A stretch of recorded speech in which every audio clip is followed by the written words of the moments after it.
Amis lecteurs, amis passants, je te donne bien le bonjour. Le beau temps est venu, la crève aussi, mais il est temps de parler livre. Alors cette semaine, je vais te parler de ce livre que tout le monde a adoré, et moi, je vais te dire que je n'ai pas aimé. Donc, les 9 derniers jours de Rabbit Eyes.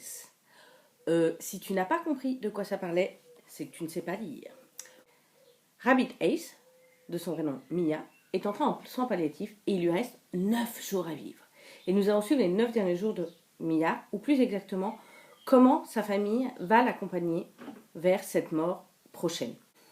Les parents vont essayer de trouver un remède miracle, les frères et sœurs s'inquiètent pour le sort de la petite fille, et enfin, la meilleure amie a un côté accompagnatrice hors pair et parfaite.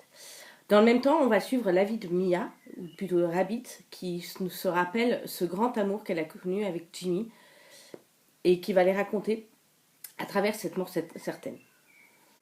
Résumé efficace. Ouais, je trouve que c'est pas mal. Ce livre a été conseillé sur beaucoup de pages de booktubeurs, un peu partout. J'en ai énormément entendu parler. Mon niveau d'attente est tellement haut que finalement, je finis toujours par être déçue. Déception. Donc, pourquoi j'ai été déçue ? D'abord parce que je crois que je suis dans une période où j'ai pas envie de pleurer. Et on a beau me promettre que c'est un livre formidable sur l'amour familial. Ouais. Je pense que je ne suis pas une bonne cliente pour ce genre de livre. Comme il y a des livres à popcorn, il y a des livres à mouchoir. Et ça, c'est un livre à mouchoir. J'aime pas être prise en otage de mes sentiments. J'aime pas qu'on me commande de pleurer. Et puis surtout, je trouve que dans ce livre, à la fin, il y a une espèce de morale sur comment se comporter quand un de vos proches jeunes meurt. D'abord, il n'y a pas de comment se comporter, chacun se comporte comme il peut.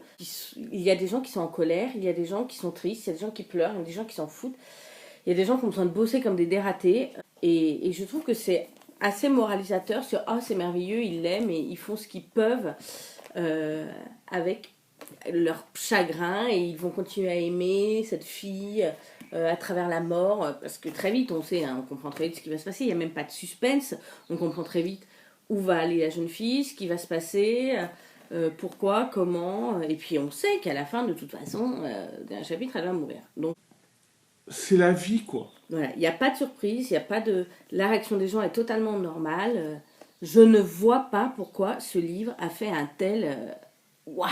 Vraiment, je n'ai pas compris. Voilà. Elle est entourée d'amour pour son départ. Mais enfin bon, il me semble quand même que... Et j'espère que dans la majorité des cas, quand une femme de 32 ans, 36 ans, je ne sais plus quel âge, 49 ans, meurt, j'espère quand même que sa famille est là pour l'accompagner au mieux et il l'aime et est très triste. C'est la vie, quoi. Je vois pas ce qu'il y a de formidable dans ce livre. L'écriture est pas fantastique.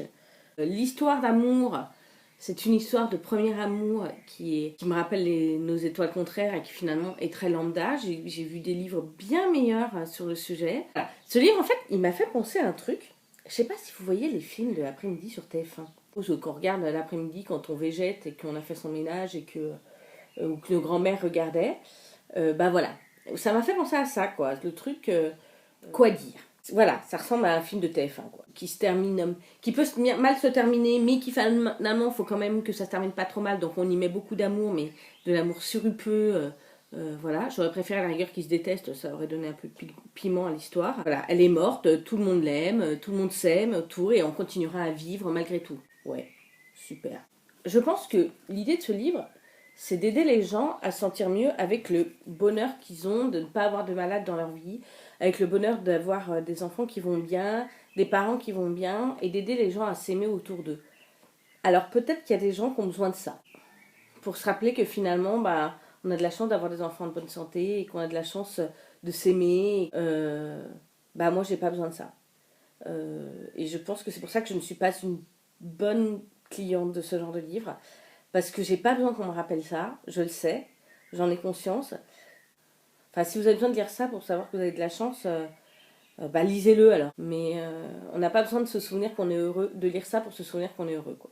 Moi, je n'ai pas aimé, donc je le mets sans problème dans la librairie, mais je pense que ça peut plaire à beaucoup de gens. En plus, si ça vous plaît pas, vous avez vu, la couverture est très jolie, ça fera très joli dans votre bibliothèque.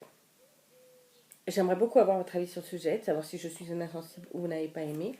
En attendant, vous n'oubliez pas de souscrire, de me laisser des messages. J'ai vu que ça commence à arriver. Donc continuez les amis, continuez à partager. Je remercie les gens qui partagent, qui m'encouragent. Je remercie les gens de Tomery qui font un travail formidable sur la librairie. J'espère que ça va continuer. Voilà, là je parle pour rien, juste pour meubler. Donc je vous fais plein de bisous et on se retrouve la semaine prochaine. Au revoir les loulous.